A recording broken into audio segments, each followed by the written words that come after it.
ગામ પાસે નર્મદાની પાઇપલાઇનમાં ભંગાણ થયું છે। નર્મદાની મુખ્ય પાઇપમાં જ ભંગાણ સર્જાતા પાણીના ફુવારા ઉડ્યા।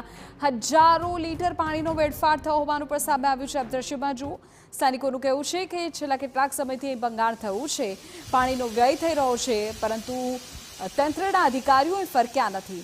ઉલ્લેખનીય છે કે એક તરફ કેટલાક ગામોમાં પાણીની સમસ્યા છે અને બીજી તરફ પાણીના વેડફાટના દ્રશ્યો છે, છતાં તંત્ર કોઈ કામગીરી નથી કરી રહ્યું।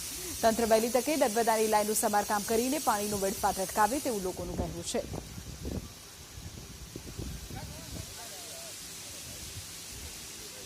આ નર્મદા મેન પાઇપલાઇન તૂટી છે અત્યારે, ઘણા ટાઈમથી આ તૂટેલી છે અને દિવસોનો તો ખ્યાલ નથી। અમે નીકળતા હોય તો અહીં જોતા હોય, કોઈ હજી રિપેર કરવા આવેલું અહીંયા નથી।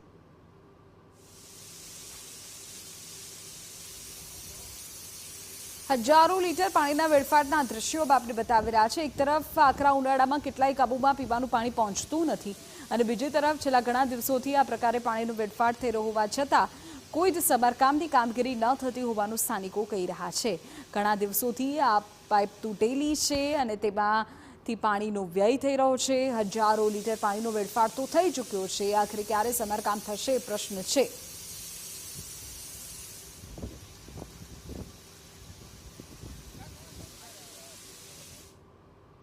એક નાનકડા વિરામ બાદ